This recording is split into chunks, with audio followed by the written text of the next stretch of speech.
لما حد بيسألني ايه احسن فيلم مصري، ما بترددش ان انا اقول له هو فيلم عمارة يعقوبيان. الفيلم ده رغم كل الصيت اللي هو واخده، ولكن هو ما زال مش واخد حقه لاسباب كتير قوي. فخلينا النهاردة بقى نتفرج على الفيلم من زوايا مختلفة خالص، بشكل يخليك تبقى متأكد ان الفيلم ده لازم يتحط رقم واحد على مستوى الافلام المصرية. ليه؟ وبأكتر من دليل. فما تنساش تعمل سبسكرايب، ويلا بينا نبدأ.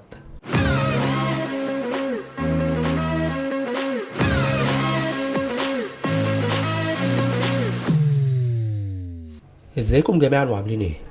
في الحقيقة فيلم عمارة يعقوبيان يعتبر من اكتر الافلام المظلومة على مستوى الوطن العربي، لسبب بسيط خالص.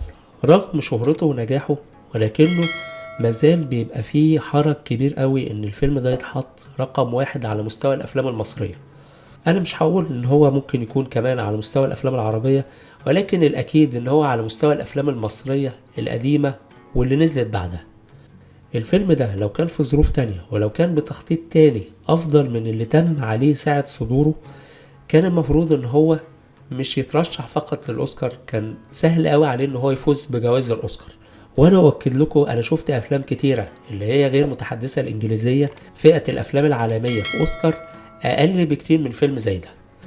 فانا مش هقعد اطول كتير قوي عليكم واقول لكم ان هو الفيلم المفروض يتحط في مكانة عاملة ازاي. انا هنزل لكم بالاسباب وخلينا نقراها مع بعض، وفي الاخر الحكم ليكم. اول سبب ان الفيلم ده ملوش تاريخ صلاحية. لما تيجي تدور على الفيلم هتلاقيه ان هو معمول سنة 2006، يعني بقاله 20 سنة من النهاردة. ورغم كده لو اتفرجت على الفيلم تقدر تقول ان الاحداث اللي بتمر فيه دي ممكن تكون بتمر النهاردة في سنة 2026. يعني بعد مرور 20 سنة الأحداث هي. وأكد لك كمان إن ممكن بعد مرور 20 سنة كمان تلاقي إن أحداث كتيرة من الفيلم بتتكرر بحذافيرها. وده اللي بيخلي الفيلم يقدر يعيش زمن طويل قوي. واللي يأكد كلامي إنك أصلا لو دورت على أصل الرواية لعلاء الأسواني هتلاقيها من سنة 91، يعني الرواية من 35 سنة، أكبر من ناس كتيرة بتسمع الفيديو ده. ورغم كده القصة اتكتبت سنة 91، لما اتعملت سنة 2006 كانت معاصرة للأحداث اللي هم عملوا فيها الفيلم. والنهاردة بعد 20 سنة ما زالت الأحداث زي ما تكون حصلت دلوقتي. وده اللي بيأكد لك إن الفيلم ده مستمر وهيبقى عمره طويل قوي. تاني سبب هو سبب صادم شوية، ولكن خلينا نتكلم عليه. بما إن الفيلم ده لما فوق ال 18 سنة، فلازم يكون فيه تناول لموضوع الجنس من وجهة نظر كل أبطال الفيلم. كل أبطال الفيلم تعرضوا لشيء ما له علاقة بالجنس، ولكن التصورات والمعاني كانت مختلفة جدا. فاسمحوا لي بقى ان انا اوضح الموضوع واحدة واحدة. واحد زي عادل امام كان الجنس بالنسبة له هو البحث عن الصبا المستمر. الشخص اللي ما اتجوزش وما خلفش استمراره في العلاقات الجنسية دليل على ان هو مازال شاب ومازال مطلوب ومازال مسار اعجاب للكثير من الستات.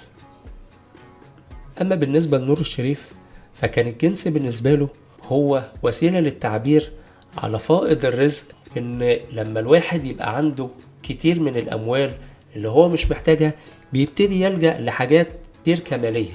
يعني راجل متجوز عنده بدل ابن اكتر من ابن، ولكن رغم من ده بما انه شايف لسه صحته مساعداه ومتوفر معاه اهم حاجة وهو موضوع الفلوس، فبالتالي ما تأخرش على ان هو يتجوز تاني لمجرد سد احتياجاته.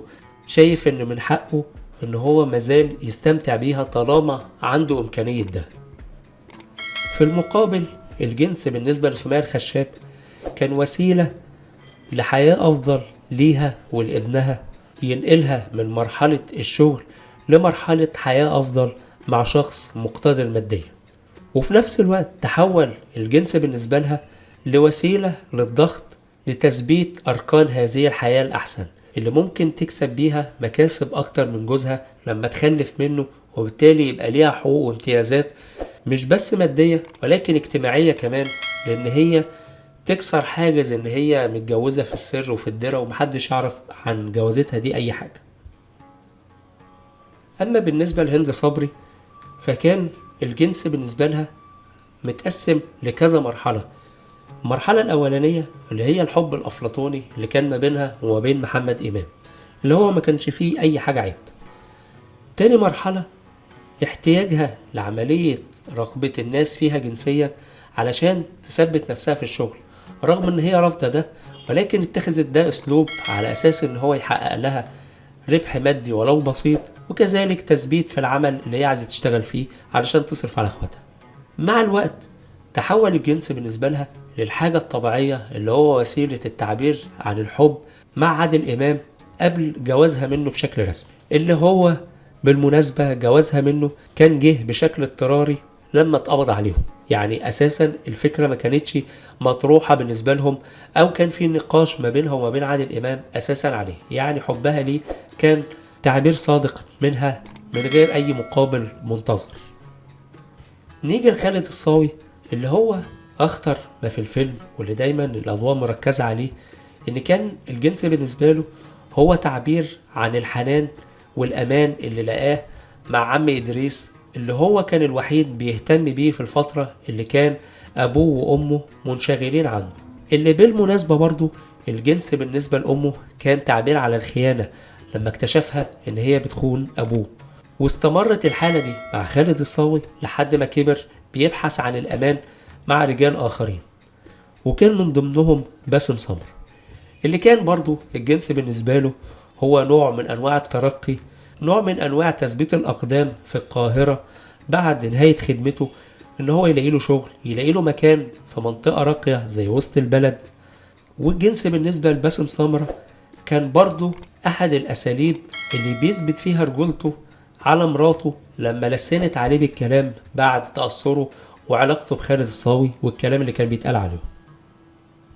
أما مثلا حد زي محمد إمام، فكان الجنس بالنسبة له هو وسيلة للإذلال، وسيلة خلته يتحول لفكرة الانتقام من الناس اللي أذلوه جنسيا. إسعاد يونس حتى لما اتذكر الجنس ليها اتذكر بأسوأ شيء، لما اتذكر علاقاتها المتعددة وإن إزاي ده ممكن يحط من مكانة شخصية ما. وحتى الجنس بالنسبة للشاب الصغير ده اللي هو المفروض يبقى أكتر واحد عنده مقدرة على العملية دي، كان دليل على الضياع وفقدان الهوية اللي بتنعكس بشكل أو بآخر على إن الشباب دورهم هنا أصبح مش موجود. لما لسه متجوز ومش قادر يعمل أي حاجة، دليل بالظبط على الشباب اللي موجودين وبكامل طاقتهم وما بيعملوش أي حاجة في الحياة بصفة عامة. فبالتالي الحاجة الوحيدة اللي كلنا عارفينها هي الجنس ازاي تنوعت واختلفت ما بين الشخصيات دي كلها اللي عايشين كلهم في حياة في وقت واحد في مكان واحد. وده بينقلنا للحاجة التالتة، وهي أهم حاجة ليها علاقة بالنقطتين اللي فاتوا. أفلام كتيرة قوي بتبذل مجهود علشان الأبطال يعملوا فيها تحول درامي مناسب لأحداث القصة. هنا كانت التحولات الدرامية بسيطة وسهلة جدا بالنسبة لكل الأبطال بناء على السرد القوي للقصة نفسها الأساسية. فنيجي مثلا للتحولات الدرامية لكل شخصية كذلك. عادل إمام الشخص ابن الباشا المتعلم تعليم عالي خريج الهندسة، اللي من الآخر كان بيقول إن البلد دي مش محتاجة مهندسين ولكن محتاجة صيع.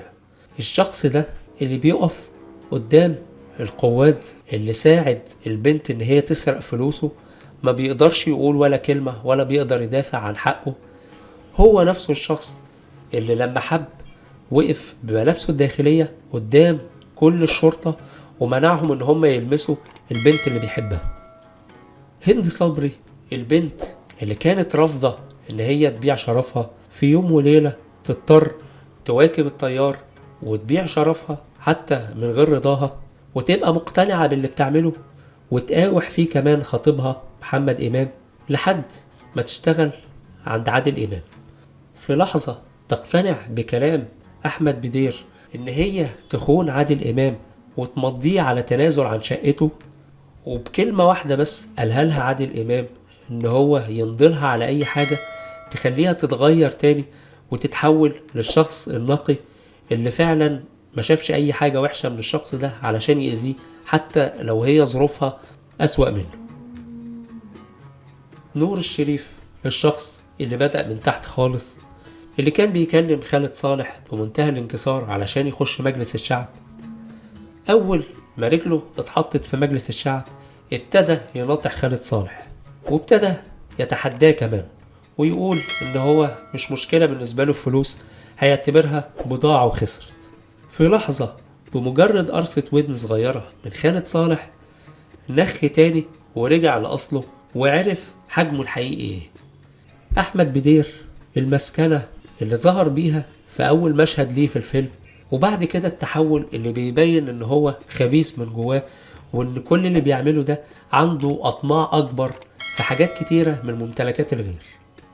وطبعا التحول الشديد اللي تم في قصة محمد إمام، اقتناعه بالحياة الوردية واصطدامه بالواقع وانعدام الأمل والتطرف، واللي زاد عليهم اللي حصل له ساعة الاعتداء عليه، اللي خلاه ينتقل للنقيض اللي كان بيتقبل الأمر الواقع لشخص عايز ينتقم من كل حاجة.